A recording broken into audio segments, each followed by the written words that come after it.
Dear colleagues, my name is Jacob Waiswa, a peace psychologist. I graduated with a bachelor's of community psychology and with training at graduate level in peace and conflict. I'm here to talk more about my work and also what I think are the challenges, not only about my work, but also my country. For the last 16 years, I have been involved in civil society work at mainly volunteer level. During that time, part of the work was to promote civic participation in elections and democratic development. I went on to do work with a number of non-government organizations in the area of public health development, where I helped to identify the needs of communities and developed mechanisms of how to address them. As part of my peace development work, I have been engaged in a lot of research and advocacy to try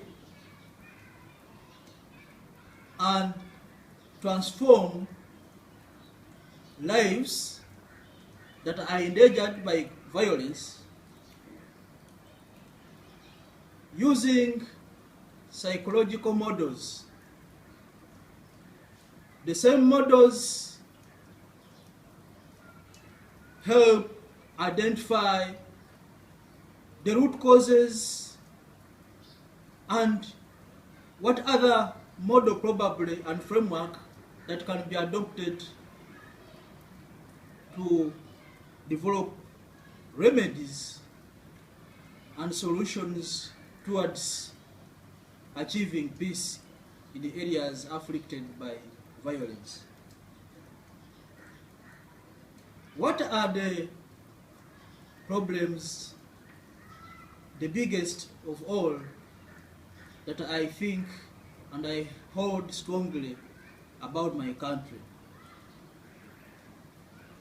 The biggest problem in my country is lack of genuine democracy. Despite opening up political space in 1996 due to foreign pressure and donors, this has never taken a real stage. We still lived in a country where political participation was highly restricted,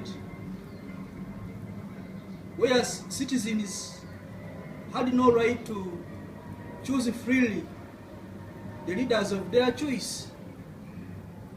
Even if they had to, the regime had to doctor whatever outcome of such elections.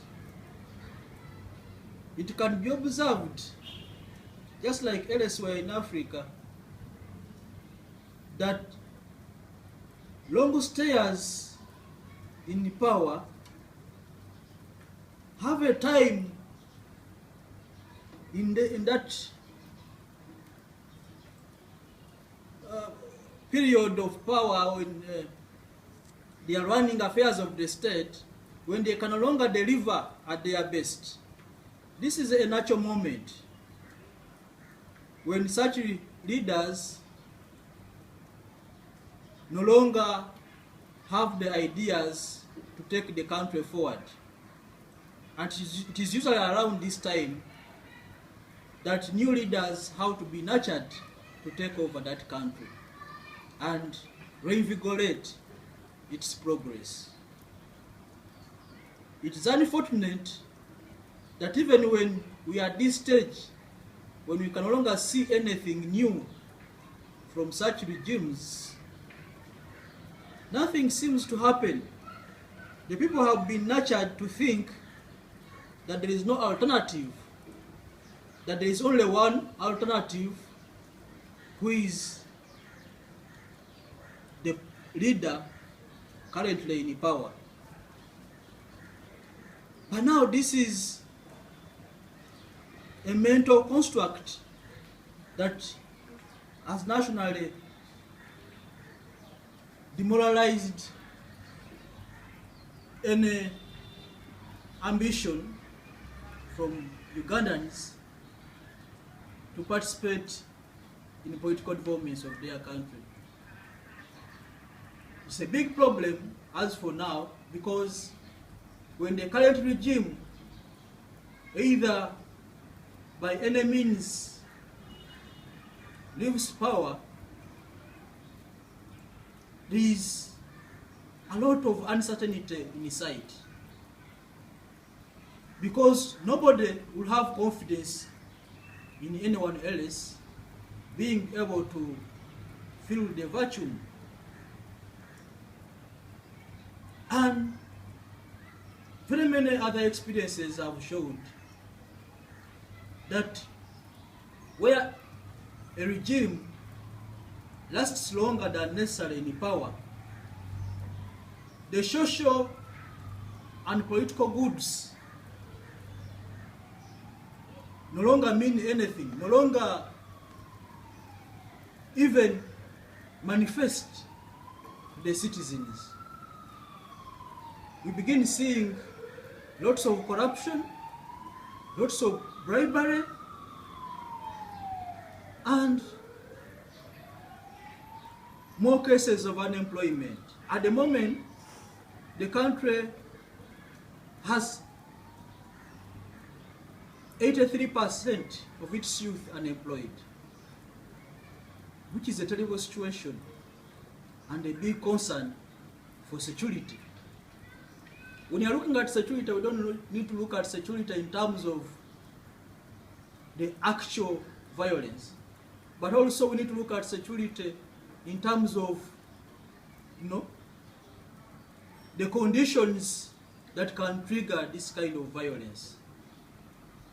At the moment, we are only able to suppress and identify the physical phenomenon of violence, which is a danger as a focus of security and conflict analysis. Well, a lot has been registered in terms of development compared to the regimes in the past. But they are soon not having any meaning to the citizens, because the benefits of such developments are going only to a few privileged citizens who are strong associates of the regime. While at the same time, there are no hopes of any political change. Much of the hopes in the economic lives of people is strongly tied to the political change itself. But now we are seeing all resources of the country being channeled to entrenching the regime more into power and unshaken states of any outbreak. While the conditions that trigger such outbreaks continue to rise in the form of youth unemployment, poor service delivery, increasing corruption, and amassment of wealth by a few who are able to fund back that money acquired to the state that is helping them do the mafia work and businesses. But to the common man, it is aggravated misery and a dangerous conflict in the making. With that, ladies and gentlemen, I hope I have been able to discuss the current situation in my country and talk briefly about myself. Thank you very much.